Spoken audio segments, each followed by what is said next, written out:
जिसके अंतर्गत कलाकार अपने संबंध में स्वयं मेरे हम लोगों के वेबसाइट पर आकर के रजिस्ट्रेशन कर सकते हैं। और अभी तक मैं बताऊं पूरे राज्य से 3800 से भी अधिक कलाकारों ने विभिन्न कला रूपों में पंजीकरण कराया है। इसका फायदा यह है कि हम लोगों को उनकी कला विधा के बारे में, उनके एज के बारे में, उनके लोकेशन के बारे में, उनकी अभिरुचि क्या है, किस क्षेत्र में वो प्रदर्शन करना चाहते हैं, ये सारी चीजें हम लोगों को ऑनलाइन जानकारी मिल पाती है। जैसा आप सभी जान रहे हैं कि बिहार फिल्म प्रोत्साहन नीति का प्रभावी क्रियान्वयन लगातार पिछले वर्ष से जब से ये नई पॉलिसी आई है लगातार कार्य किया जा रहा है और अब तक 37 से भी अधिक फिल्मों, वेब सीरीज और डॉक्यूमेंट्री परियोजनाओं को शूटिंग की अनुमति दी गई है और कई फिल्मों की शूटिंग भी लगातार आप देख पा रहे होंगे पटना और राज्य के विभिन्न जिलों में किया जा रहा है। इसी प्रकार फिल्म और नाट्य के क्षेत्र में जो बच्चे, मेधावी बच्चे बिहार से बाहर बड़े संस्थानों में पढ़ते हैं, चाहे वो फिल्म सत्यजीत राय फिल्म इंस्टीट्यूट हो या नेशनल स्कूल ड्रामा हो या इस तरह की और जो संस्थाएं हैं, वैसे बच्चों को छात्रवृत्ति देने की योजना हमारे यहाँ है, जिसके अंतर्गत 20 मेधावी छात्रों को करीब 13,53,000 रुपए की छात्रवृत्ति प्रदान की गई है। अंतर्राष्ट्रीय मंचों पर भी और राष्ट्रीय मंचों पर भी बिहार की सशक्त उपस्थिति दर्शाने का कार्य किया जा रहा है। जहाँ भी बड़े कार्यक्रम होते हैं वहाँ प्रयास किया जाता है कि बिहार की नीतियों का अच्छे तरीके से वहाँ प्रचार प्रसार किया जाए। इसी के क्रम में जो international film festival of India Goa में हर साल आयोजित होता है, उसमें वो 56वां अंतर्राष्ट्रीय फिल्म महोत्सव इस बार था। वहाँ भी बिहार की सक्रिय भागीदारी निभाई गई और बिहार के द्वारा अपनी योजना, अपनी पॉलिसी का काफी व्यापक प्रचार प्रसार किया गया और इसका परिणाम यह है कि कई न सिर्फ देश बल्कि विदेश के भी निर्देशक निर्माताओं ने बिहार में आकर फिल्म शूटिंग करने की इच्छा जताई है, तो अभी प्राइमरी स्टेज पे। बिहार फिल्म विकास एवं वित्त निगम लिमिटेड को मजबूत करने का प्रयास किया जा रहा है। उसकी जो पुरानी देनदारियां थी उनको समाप्त करने की भी प्रयास किया गया है और 38 पदों को स्वीकृत करा करके उसके नियुक्ति की प्रक्रिया प्रारंभ की गई है ताकि इस निगम को मजबूत किया जा सके।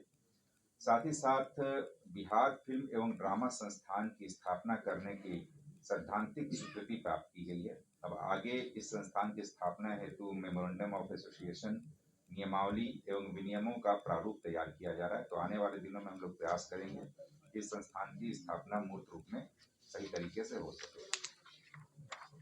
आपको ज्ञात होगा कुछ दिनों पहले हम लोगों ने आर्ट ऑफ लिविंग और विभाग के संयुक्त तत्वावधान में 1012 महिलाओं द्वारा झिझिया लोक नृत्य की सामूहिक प्रस्तुति का आयोजन किया गया, जो इंडिया बुक ऑफ रिकॉर्ड्स में भी दर्ज है। तो ये सब कार्यक्रम ये हम लोग लगातार कर रहे हैं ताकि बिहार की जो संस्कृति है, विरासत है, उसका लगातार प्रचार प्रसार हो, लोगों के बीच इसकी जागरूकता जाए। प्रत्येक वर्ष राष्ट्रीय युवा महोत्सव मनाया जाता है और इस वर्ष हर एक जिले में हम लोगों ने जिला युवा महोत्सव मनवाया और राष्ट्रीय युवा महोत्सव की भी टीम हमारी रेडी है। अभी जो राज्य स्तर का जिला महोत्सव, जिला युवा महोत्सव हुआ वह मधुबनी जिले में हुआ, जिसमें 1200 से अधिक प्रतिभागियों ने, कलाकारों ने भाग लिया और उनमें से फिर करीब 23 कलाकारों को 5 जिलों में सेलेक्ट किया गया है।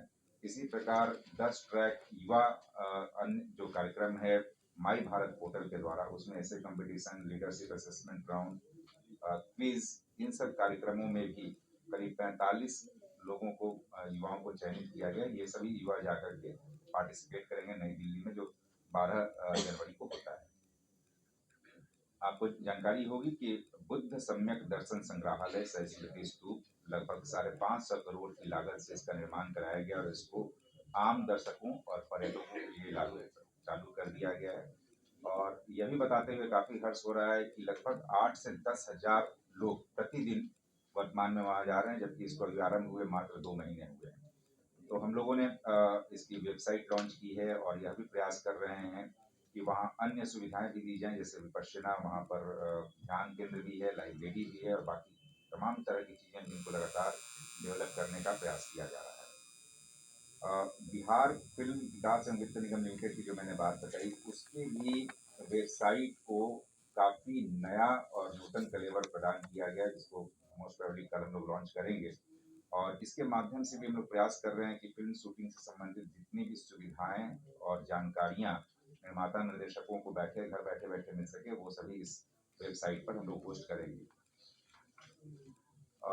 यदि हम लोग उत्खनन एंड जो हमारी पुरानी संरचनाएं हैं उनकी बात करें तो लखीसराय में ऐतिहासिक लाल पहाड़ी है, उसके संरक्षण एवं पर्यटक सुविधाओं के निर्माण के लिए करीब 29 करोड़ 28 लाख रुपए की लागत से एक महत्वाकांक्षी योजना प्रारंभ की गई है। इसी प्रकार बिहार के छपरा सारण में कलिंगा एक है स्थान है, जिसको कि बिहार प्राचीन स्मारक एवं पुरास्थल संरक्षण अधिनियम 1976 के तहत संरक्षित स्मारक घोषित किया गया है और इसको भी डेवलप करने के लिए हम लोग प्रयासरत हैं। इसके लिए भी डीपीआर बनाया जा रहा है।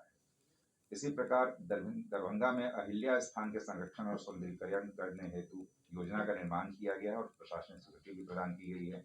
सहरसा जिले में बाबा कारू खिरहर संग्रहालय के नए भवन के निर्माण हेतु करीब 15.5 करोड़ रुपए की प्रशासनिक स्वीकृति प्रदान की गई है। विभाग में लगातार हम लोग विभाग को भी मजबूत करने का प्रयास किया जा रहा है और बिहार में 2 नए अनुभागों की स्थापना की गई है, लेखा एवं बजट अनुभाग तथा सांस्कृतिक कार्यक्रम अनुभाग। इसके लिए मंत्रिमंडल से 25 नए पदों की स्वीकृति भी प्राप्त की गई है। इससे हम लोग आश्वस्त हैं कि विभागीय प्रशासनिक क्षमता बढ़ेगी और सांस्कृतिक कार्यक्रमों का सुचारू एवं प्रभावी क्रियान्वयन भी सुनिश्चित होगा। इसी प्रकार संग्रहालय निदेशालय का भी विस्तार किया जा रहा है। 139 नए पदों की स्वीकृति प्राप्त की गई है और साथ ही साथ मैं बताऊं कि जो बुद्धा समक दर्शन संग्रहालय सहस्त्र है उसके लिए भी 42 पदों की स्वीकृति प्राप्त की गई है। अभी हाल ही में हम लोगों ने पिछले सप्ताह ज्ञान भारतम मिशन के अंतर्गत पांडुलिपि संरक्षण हेतु, क्योंकि आप जानते हैं बिहार की जो ऐतिहासिकता है, जो प्राचीनता है, काफी बेहतरीन रही है। सभी धर्मों का प्रादुर्भाव जैन धर्म की बात करें तो यहाँ हुआ है। तो काफी बड़ी संख्या में मैन्युस्क्रिप्ट्स हैं। तो मैन्युस्क्रिप्ट्स के उन पांडुलिपियों के संरक्षण के लिए, उनको डिजिटाइज करने के लिए और प्रसारित करके इस परंपरा को तकनीक से जोड़ने के लिए युवा भारत मिशन के अंतर्गत एक गवर्नमेंट ऑफ इंडिया के साथ एमओयू भी किया गया, जिसके द्वारा हम लोग इन हेरिटेज और मैन्युस्क्रिप्ट्स को प्रिजर्व और डिजिटाइज कर पाएंगे। साथ ही साथ हम लोगों ने छठ महापर्व को यूनेस्को विश्व विरासत सूची में शामिल करने का भी प्रस्ताव केंद्र सरकार को समर्पित किया है, जो यूनेस्को के समक्ष भी उसको वहां से भेजा गया है। डेफिनेटली इस पर भी आगे आने वाले दिनों में कार्रवाई होगी। ये हम लोग की तरफ से, या आपकी कोई क्वेरी क्वेश्चन हो तो we are ready to answer.